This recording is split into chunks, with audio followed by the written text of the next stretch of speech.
Փոքրիկներ, Բարև ձեզ մեր շատ սիրելի երեխաներ։ հեքիաթի սենյակի ձեզ են ողջունում Արևիկը եւ Լիլիթը։ Այո, սիրելի փոքրիկներ, հեքիաթի սենյակը պարբերաբար գալիս է ձեզ եւ ներկայացնում մեկը մյուսից գեղեցիկ եւ հետաքրքիր հեքիաթներ։ Այսօր էլ բացառություն չէ եւ մենք ձեզ ներկայացնելու ենք այսօր շատ հետաքրքիր հեքիաթ, բայց ինչ ձեզ կասենք թե ինչ ենք ներկայացնելու, ասենք, որ մենք ունենք հյուր, որին ներկայացնի Արևիկ։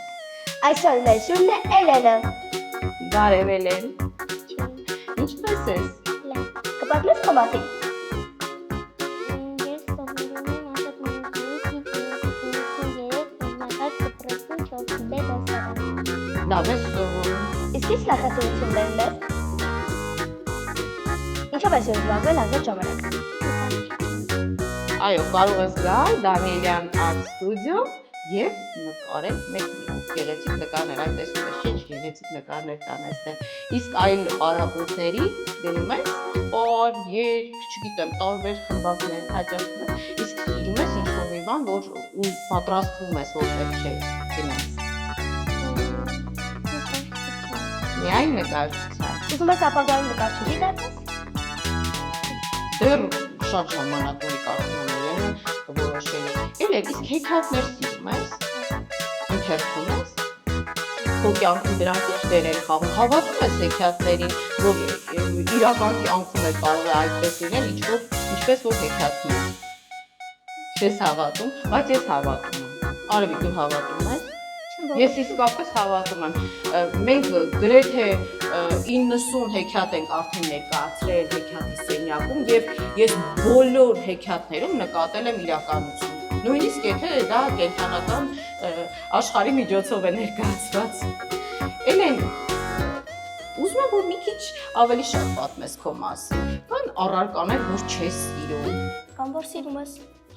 Ֆրանսերենը չեմ Չես սիրում, թե ուղղակի դժվարանում ես։ Դժվարանում։ Դժվարան, այո, որովհետև վստահ եմ, եթե չդժվարանաս, արդեն կսկսի քեզ դուր գալ օտար լեզուն։ Իսկ որն է սիրած առարկա։ Մայրենի։ Մայրենի լեզուն, բնականաբար, բոլորիս մայրենի լեզուն է պետք է լինի մեր սիրելի լեզուն։ Էլեն, մենք այսօր պատրաստել ենք չինական ժողովրդական հեքիաթ։ Իմիջայլոց ես հեքիաթների մեջ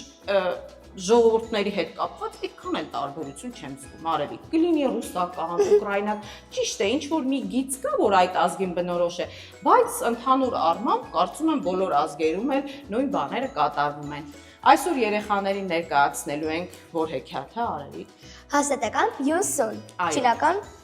չինական ժողովրդական հեքիաթ։ ժողովրդական։ Բայց ինչ կընթերցենք հեքիաթը, ուզում եմ որ շնորհակալություն հայտնենք Կլուբ Կապիտալին, որի շնորհիվ էլ կայանում են մեր նկարահանումները։ Եվ հիշեցնենք, որ այս ընթացքում մեզ հետ կլինի Դանիելյան Art Studio-ի սան Շողիկը, ով կպատկերի նախընտրած հերոսին կամ հերոսներին։ դե երևի սկսենք։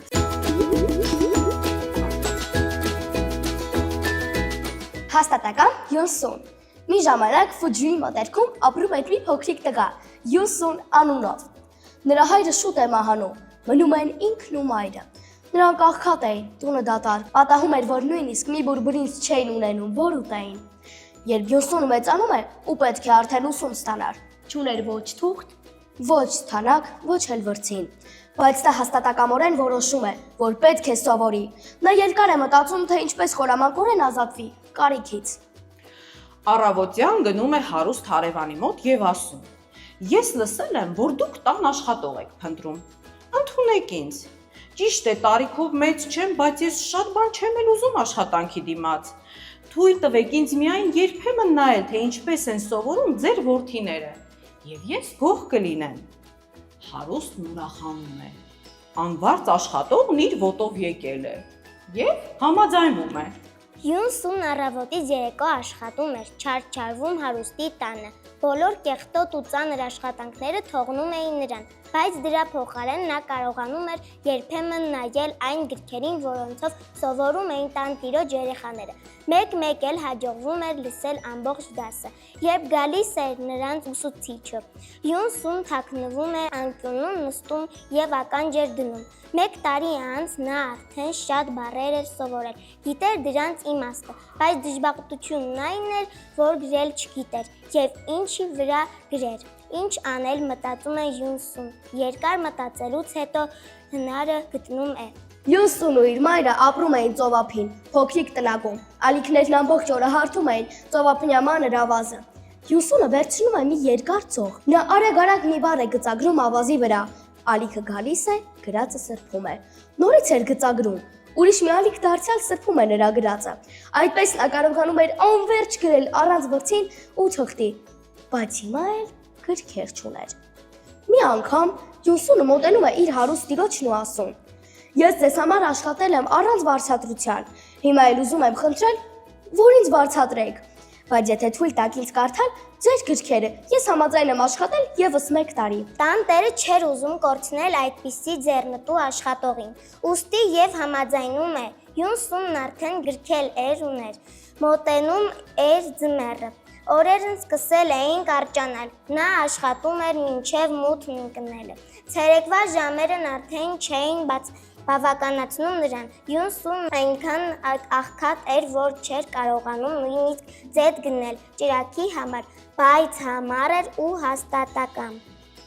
Լուսնկա գիշերները Յունսուն կարդում ու գրում էր լույսնի լույսով, իսկ երբ լուսինն ամպերի հետևից չէր երևում, նա հավաքում էր խոտերում փայլփլող լուսատիտիկները ու կպցնում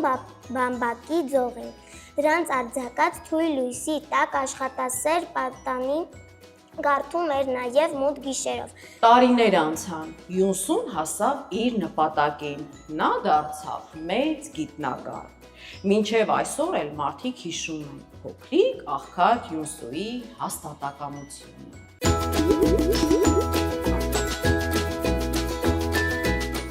Էլեն քեզ դուր եկավ այս հեքիաթը։ Այո։ Ինչը քեզ հատկապես դուր եկավ։ Հենց վերնագիրը մեզ հուշում է, չէ՞, Յունսուի հաստատակամությունը։ Այսինքն նա այնպիսի կամքի տեր տղա էր, որ դեռ փոքր հասակից ուզում էր սովորել։ Արևիկ, օրինակ դու ունես այդ կամքը, անընդհատ սովորելու կամքը։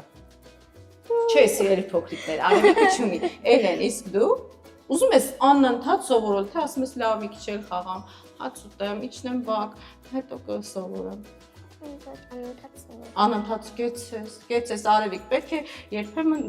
հյուրերից օրինակ վերցնել, տեսնում ես։ Չէ, իրականում ես կատակում եմ, դուք զգացել եք, թե որքան տաղանդավոր է Արևիկը եւ բազմաթիվ խմբակների է հաճախում, առանց չափազանցության նրան սպասվում է մեծ ապագա, սիրելի փոքրիկներ։ Ես ուզում եմ, որ երեխաները այս հեքիաթից հետևություն անեն եւ ունենան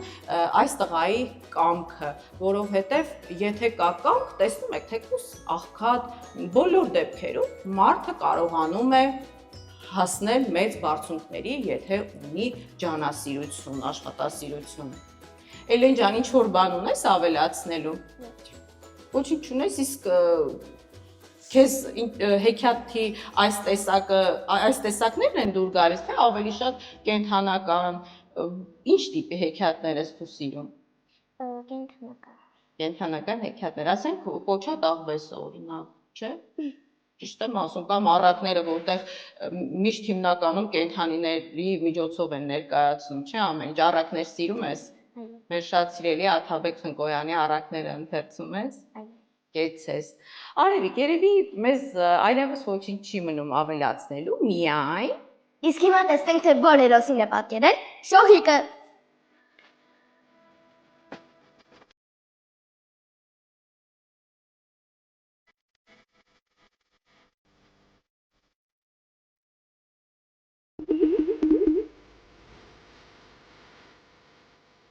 Դե ինչ սիրելի փոքրիկներ, ժամանակն է հրաժեշտի, բայց հրաժեշտից առաջ չենք մոռանում մեր մեծ շնորհակալությունը ասել Կլուբ Կապիտալին, որի շնորհիվ էլ կայանում է մեր նկարահանումները։